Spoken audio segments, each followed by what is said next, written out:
Hi guys, it's Chris Bale. Just thought I'd pop out, the sun's just about to set over Leo, wherever that is. You can see that. But yeah, I was just sat in my office and realised that I was actually missing a glorious sunset. Hopefully it's not too windy for you guys out here. I did go, I'm just going to walk along the promenade a bit. You can see my beautiful handsome face.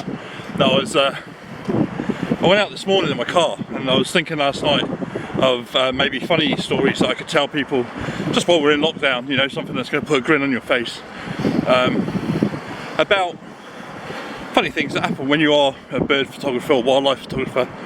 You know, it's not all plain sailing. I get to share with you like the photos that I choose are the best photos, and if I choose whether to share anything at all. So that's my judgment. So you can't assume for 1 second that everything to do is always like plain sailing when you're trying to photograph wildlife. I mean, one of those phrases that people say all the time in TV is, you know, don't work with children or animals. I spend all of my life doing both, so yeah, my success rate isn't as high as you might like, or as I might like to think. But one of the stories that came to mind was me sat in a bird hide, not a million miles away from where I'm walking now, and so I sat there, nothing really happened. It was the afternoon, hadn't had breakfast, hadn't had lunch, it'd been glorious weather, but I hadn't really capitalised and got any decent photographs. So excuse me while I climb down this little hole. So I hadn't really got any decent photographs. I'm going to sit down here, and that was bothering me a bit, but it happens, you know, sometimes, you know, like I say, it's not always that predictable. So I was sort of huffing and puffing, thinking, oh well, I'm going to leave now, I'll set out, go and get something to eat. And I sort of huffed and puffed and packed up my camera, but as I was sort of leaving, I heard this sort of strange call. I didn't really recognise it, but I assumed it was a juvenile marsh hare, and it sounded really close to the hide that I was in. Now you don't see these birds up close very often, and it was enough to tempt me to stay.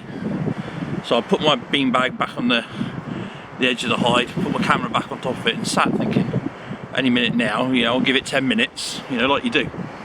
And so I sat there for a bit longer, 10 minutes, 15 minutes.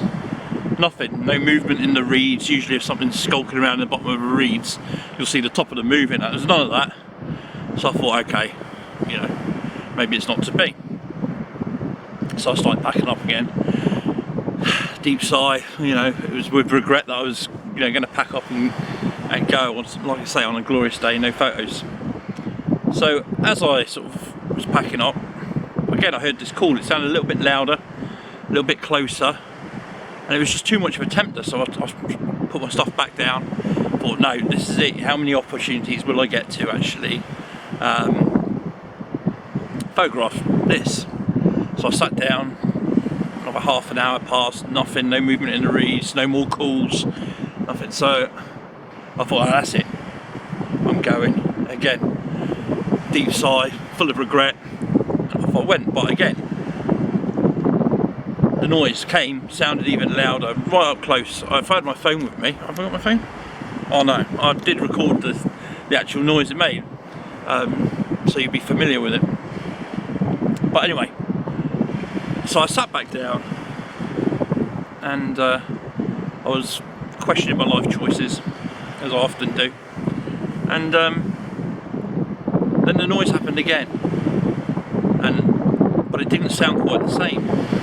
And at the same time, I just scratched my nose like that, and I felt a bit of a bogey just here, like a hard, like crispy bogey.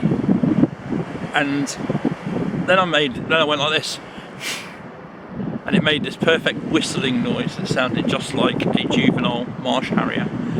So every time I'd sighed when I was about to leave the hide, I was making the noise, or this bogey, this dislodged bogey was making a whistling noise that I was convinced was a marsh harrier. And I stayed there for maybe an hour and a half extra of my life, waiting for this thing to emerge from the reeds, and it was a bogey. True story, folks. So yeah, I'll create the illusion that I'm a pro and that I'm going to get all these photos, and I do my absolute best to do it, but some days it just doesn't go right. Anyway, I hope that's put a smile on your face. Stay safe, take care of yourselves, take care of your loved ones, and we'll get through this. All the best, my friends. Bye.